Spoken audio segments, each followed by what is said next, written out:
Lovely to meet you meet you on Green Bean Books. Thank you so much for hosting us in this reading of The Fearless Flights of Hazel Ying Lee. I'm the author, Julie Leung, and I'm the illustrator, Julie Kwon. double Julies. Yeah. And we're so excited to share this story with you. Hazel Ying Lee was the first Chinese American woman to fly for the US military as part of a World War II program called WASP. So during the war, a lot of the male pilots that were available were overseas fighting. So they had to hire a lot of women back home in order to shuttle planes back and forth from the manufacturers to the war front. And Hazel happened to be one of those wasps. And her story is so inspiring. When I first saw her face at the Museum of Chinese in America, she just had such a bold look on her face that I wanted to know more. And the more I learned about her, the more strongly I felt that she should have a storybook. And I'm super excited to dive right in. I'm going to screen share the art with you so you can see it up close. And Julie and I will take turns reading out each page. The Fearless Flights of Hazel Ying Lee by Julie Leung, illustrated by Julie Kwon. Hazel Ying Lee was born fearless. She was not afraid of wind or water, as the old Cantonese saying goes. Little Hazel was always the first to jump into the swimming pool. She would hit the ball the hardest in handball games. Hazel didn't care that she wasn't allowed in certain parts of town or that she had to carry identification on her at all times. She would run foot races against her brothers, pushing her legs to go their fastest. And when Hazel ran out of breath, she would fall back onto a soft patch of grass and turn her face toward the sky. Sometimes, on sunny days, a silver plane would streak across the clouds. She wondered what it might be like to move so fast. Her feet couldn't touch the ground. It came as no surprise then that the moment she took her first airplane ride, Hazel Ying Lee knew where she belonged. She delighted in the way the plane rumbled down the runway, building speed as the engine roared in her ears. The wheels lifted, and the wind buoyed the metal wings up. Hazel looked out the window in wonder. When the plane landed back on the runway like a skipping rock, Hazel stepped out with only the horizon in her eyes. I will be a pilot, Hazel declared to anyone who would listen. But it's just not ladylike, her mama warned. It was 1932, and less than 1% of pilots were women. But Hazel cared about that least of all. She wanted to do something that no other Chinese American girl had done.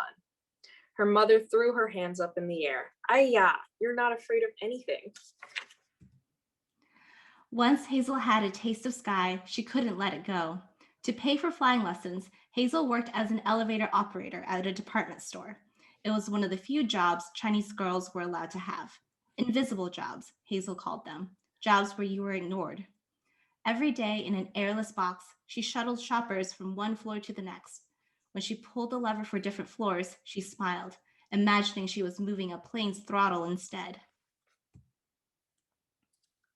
After work, Hazel chased every chance to get into the pilot's seat, where she learned to loop the loops, roll like a barrel, and spin in spirals. In under a year, she earned her flying license. But what could she do with it? Americans didn't want to hire the Chinese, and who would hire a Chinese girl pilot? Then, in 1941, World War II reached American shores with the bombing of Pearl Harbor.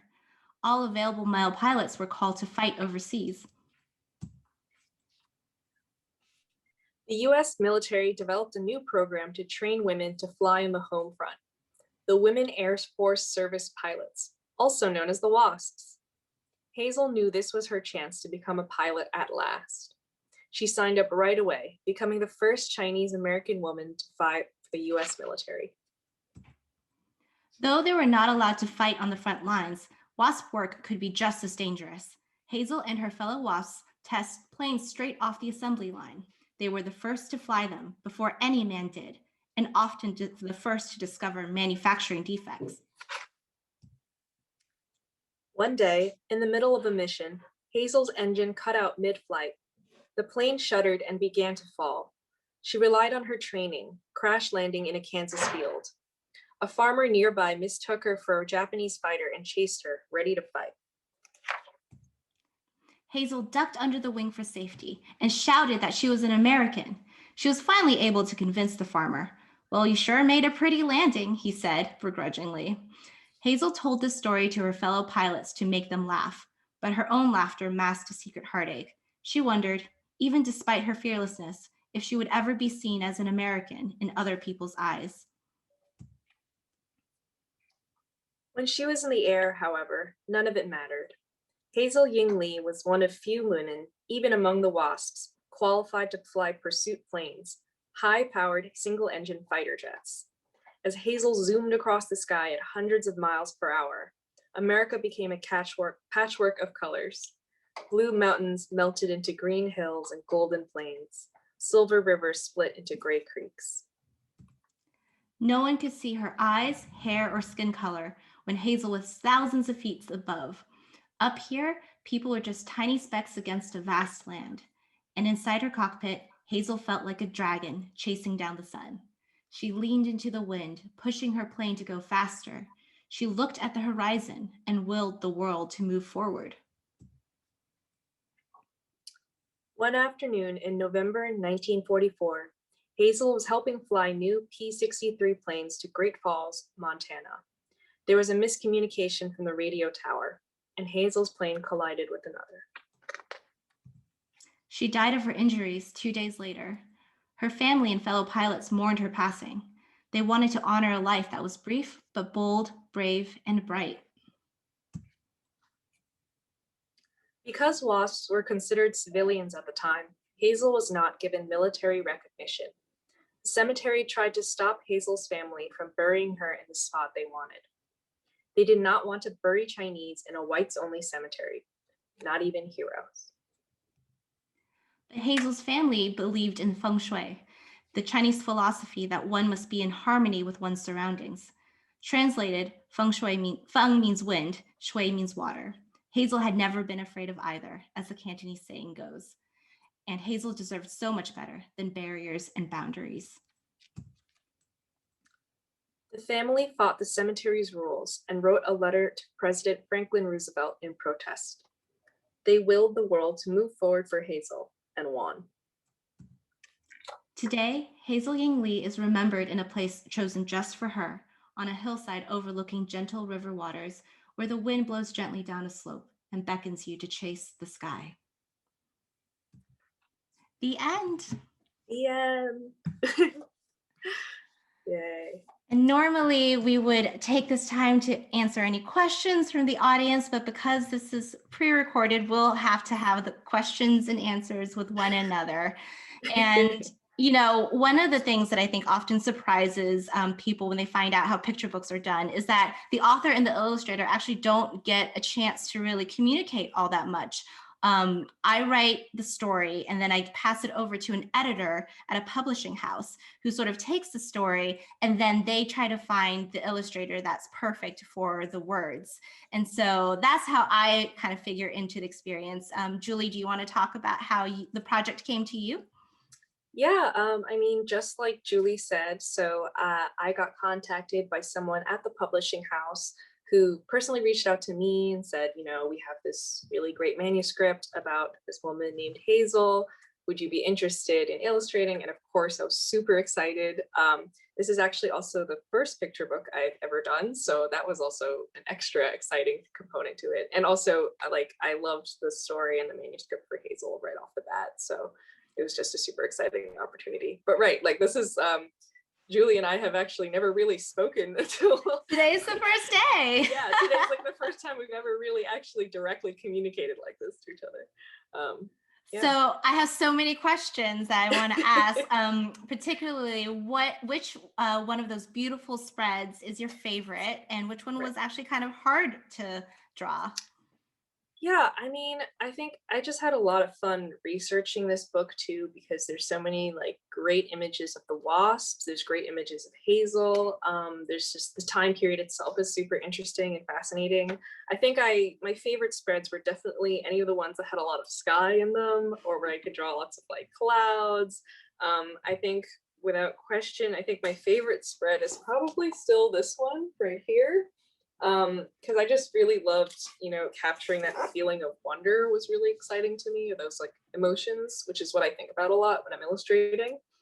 Um, I think probably the most challenging spreads were because Hazel's life obviously was ended very tragically and shortly. And so there's sort of, you want to be able to very respectfully capture those moments of real tragedy. So I think that was challenging, was trying to make sure that, you're being respectful towards the topic at hand and Hazel's life. Yeah, I mean, Absolutely. yeah, for you, I mean, I was curious when you're writing this book too, it must be, there's probably what parts were your favorite to write about, what parts did you maybe find more challenging to write about than others? Yeah, I think you hit the nail on the head in mentioning sort of how to respectfully display Right. Hazel's death, because it is, in a lot of ways, a sadder picture book than a lot of the ones I've had to write, Mhm. because her life was cut short. And those particular moments, how much detail to give to it, how much weight to give to it without, coming across too, depressing or weighed down, and still Mhm. kind of end the book on a lighter note, was Right. probably the most challenging thing to do with words. And also, when you're writing a picture book, you only have, say, 1,500 words, Right. to really encapsulate someone's life. And so there are a lot of little details that you kind of juggle whether or not it is important to include or something that you could Mhm. leave aside. One of the things that I was never able to fit in this manuscript that I always think was so interesting about Hazel was when World War II, for the US started in like Right. 1940s, but Yeah. in Asia started in 1930s with the Japanese invasion of China. Mhm. And when that had Right. happened, Hazel actually flew back to China to try to Right. join the Chinese Air Force pilots to fight for China. And I always think it's so interesting, Hazel herself saw herself as both Chinese and American. Right. And the idea that, like, when China was invaded, she felt that it was also her duty to go back and defend China. And she Right. tried to join the Air Force pilots. They wouldn't let her. They like gave her a Right. desk job. And so she did that desk job. And then when Japan finally like overtook China in the bombings, they came back to the US. So Right. it's just, so I think it's such an interesting thing to think about, that she never really thought about herself like with barriers and borders around her. She was Right. both Chinese and American. She would fight for both countries if called upon. And that didn't make it into the manuscript because I felt like it would have like made the story a lot Right. longer, a lot harder to explain.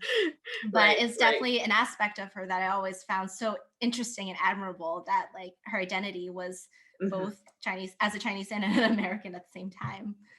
Yeah. I'm curious to know how you sort of came across the color palettes, sort of like the blues and the yellow, Mhm. like the yellows. I've noticed a lot in the Yeah. greens. Right. How do you sort of land on those colors? I mean, I think the blue obviously came really naturally because this is a book about flying. There's a lot of shots that have like lots of sky, and I love like painting sky. I love painting clouds and that kind of thing. So that felt really natural. I think it kind of like very kind of naturally evolved. I think actually one of the first spreads I did was the one where she crash lands in that field in Kansas, and there's that, I just really like the image of like that really golden field of like grass or wheat that she's landing in. And I think that kind of sort of very naturally sort of set the tone for the book setting forward, where, I just really like, I feel like yellow and blue just always work together. And there's this sort of like warmth and coolness that just very naturally seems to come together. Yeah, so it just kind of happened really organically. Like I didn't really have like a big concept in mind. It just sort of felt like what made sense, and I just kind of rolled with it. That's Um, so interesting, because honestly, in my mind, a lot of what my writings were echoing both like the land versus the sky. Like right. where Yeah, Hazel felt freest was in the exactly. sky, but kind of felt Yeah, bounded by the land and sort of right. the social strictures built Mhm. into the land. So that's so cool that you sort of found the warmth and the coolness like Right. balance as well. Ah, Yeah. that's so neat. Yeah, I wish I had that. Like, I think I like the connection you just made just now is like so cool, and I wish I just But I Well, it's feel like like one it of was, the things yeah. I realized after the fact of Mhm. writing the book that like a lot of my a lot of the word choices I made, specifically when I started describing the land, were actually echoes of a lot of like sort of like American folk songs about like this land is your Mm, land, this land is my land, from the right. like Purple Mountains to the Redwood Forest. Yeah. And I realized when I looked back, I was like, I think some of those childhood lyrics kind of incepted into my brain as I was trying to describe these like patchwork, Right. lands with like rivers and things like Yeah. that. Yeah. But it kind of like harkens a little bit to sort of that Americana that was probably very evident during World War II when they needed to like Right. kind of bolster patriotism on the Yeah. home front. Yeah. But it was definitely, yeah, something I didn't realize I was kind of like subconsciously including into this manuscript.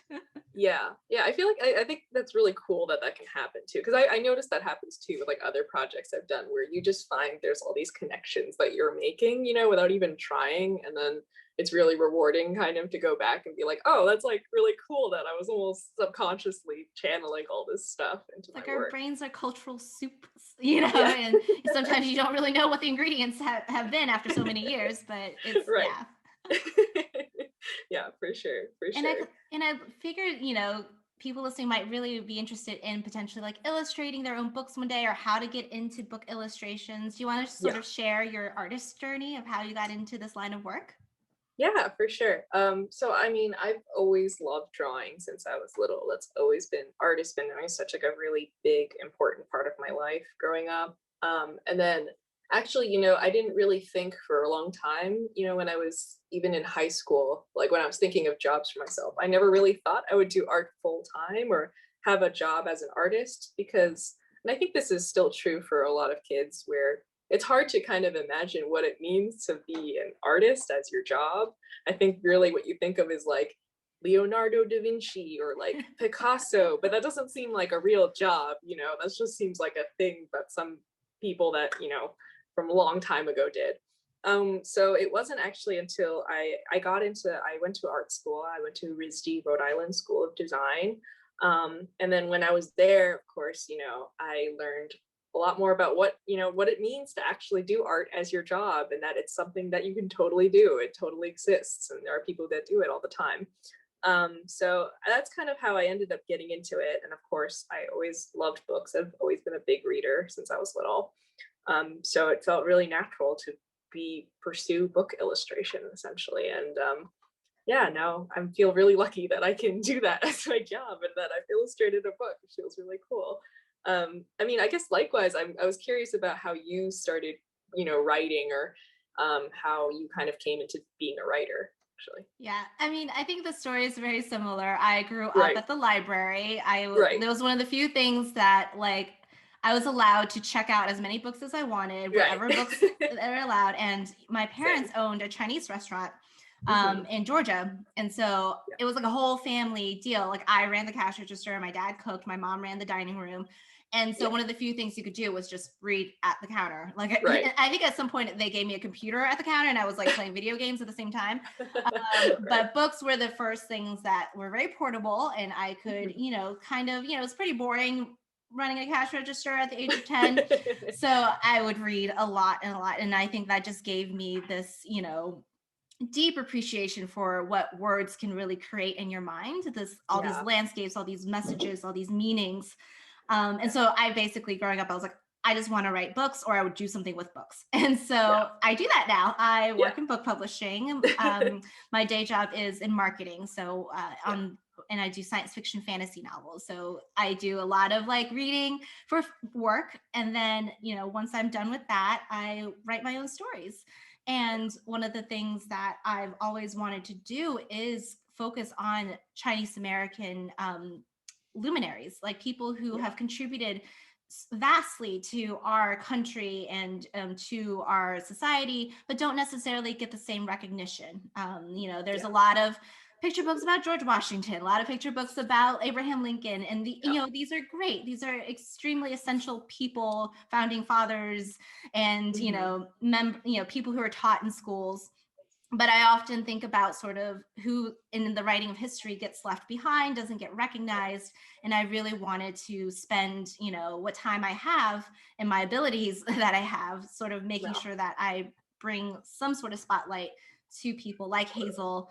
And my other picture book is about Tyrus Wong, who was an artist, a Chinese American artist who went to art school and did animation work at Disney and influenced a lot of American animation. But because of the time period, he didn't get his recognition that I feel like he should have had. So a lot of my picture books sort of have a similar theme in that they focus a lot on maybe perhaps some of the more overlooked people in our history.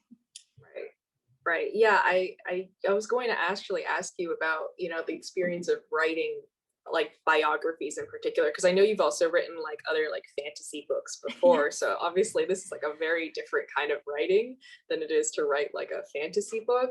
Mm-hmm.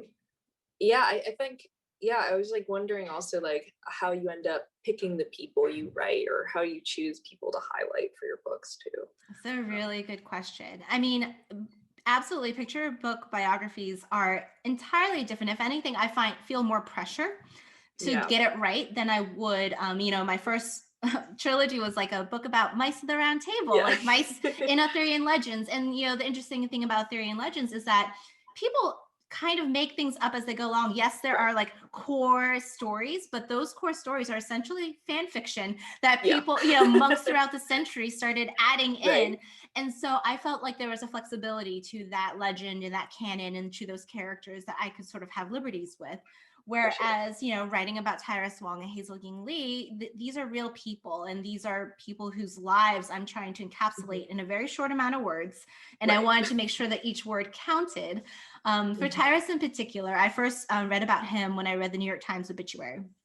He had died, I think, in 2016.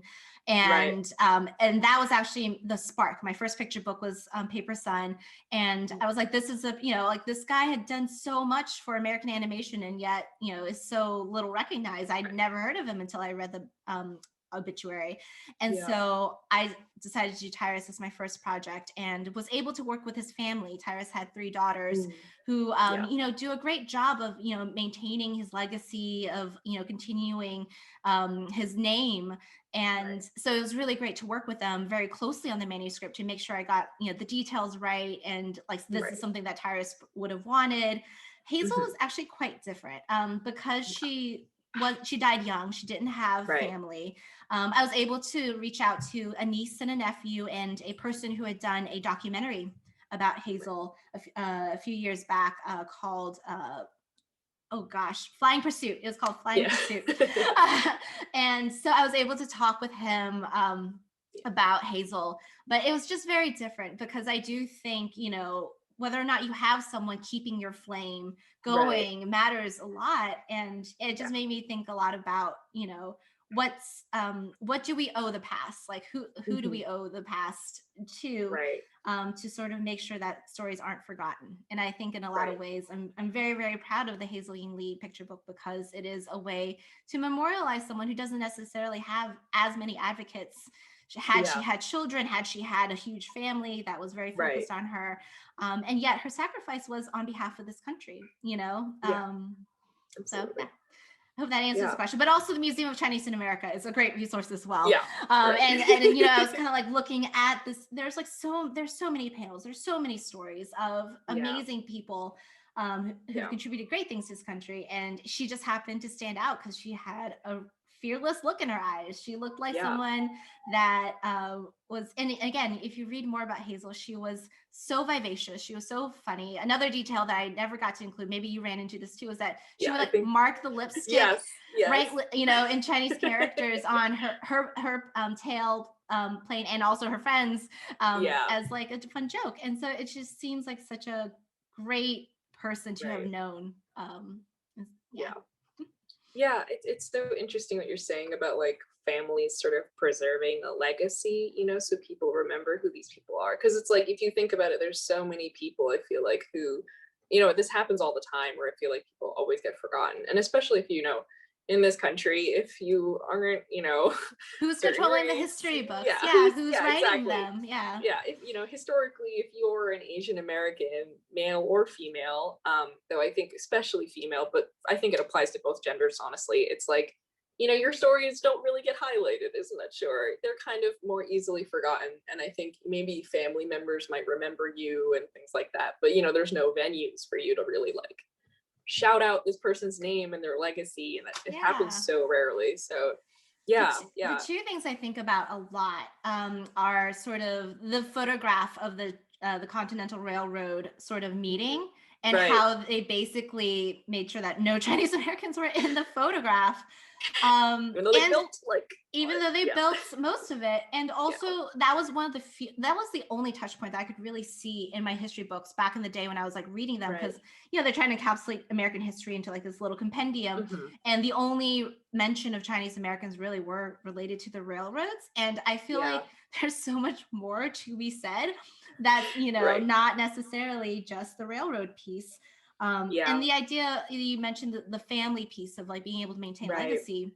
The entire phenomenon of the paper sons and daughters was that they had to cut themselves off, like their entire names and their entire like histories had to be Yeah, cut in order for them to come to this country. And I feel like that I find that so isolating. Like so much yeah, is tied to your name. Like I think of right. my family as who shares my last name. Exactly. And the fact that so many people, in order to come to this, so many Chinese Americans, in order to come to this country, had to leave that behind and Yeah, never see their family again in order to come yeah, to the US. I think it makes it harder. It makes it more isolating, and their stories tend to be forgotten because yeah, they don't have that network anymore. So yeah, yeah, this is absolutely. kind of our yeah. This is kind of why I write the books that I write. Yeah. And Julie, to your point earlier about sort of legacies, sort of Mhm. what do you want to sort of do next? What are some projects that you might want to tell Yeah. people about? That would be fun. Yeah, I actually have so this is I've gotten to illustrate since illustrating this book, two more books since then, and both Yay! happen to center on other Asian American characters. Well, one of them is technically Asian Canadian, but other Asian characters. Actually, I have a book coming out in literally uh like 2 days from now, actually, um, Yay. called the Peter Lee. Hold on. Peter Lee's Notes from the Field. That's what it is called. It is a middle grade book that is coming out.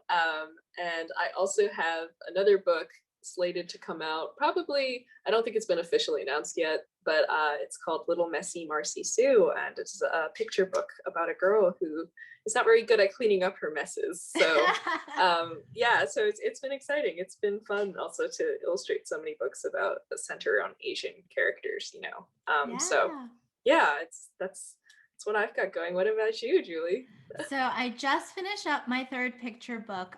It's going to Yay. be about the architect I.M. Pei. So a lot of Cool. buildings, and he's Yes. got a fascinating story of himself as well. And he's also the most famous for the Louvre in Paris, for the giant glass Wait, that's diamond him? in the center. Yep, Oh that's my his. God. Yeah, It's so and crazy. he's got a great story as well. So Yeah. I'm not quite sure when that book comes out, but I just finished writing it, Right. so probably in a year or so. And Very then cool. I recently just sold a picture book about a little boy. He's inspired by my son, who grows up in a white and Asian family and doesn't know which dragon is the real dragon. Either it's the Mhm. Asian inspired dragon or in the Western style. And so it's sort of Right. his exploration between two forests to try to figure out the truth of like what dragons actually look like. And Right. that'll also just finish writing it. So we don't have anything probably to share for a year or so. But Right. it's a really, that one is again back to more fiction and not nonfiction. It's just more of Right. a tribute to my son and hopefully his cultural growth as he grows up in between two cultures. Right. Cool. So Yeah. fun. Well, thank you so much for having us, Green Bean Books. Yes. I hope you Thank guys enjoyed our reading. you. Yeah, And thank you so much. Yeah. yeah, and I'm Right. going to stop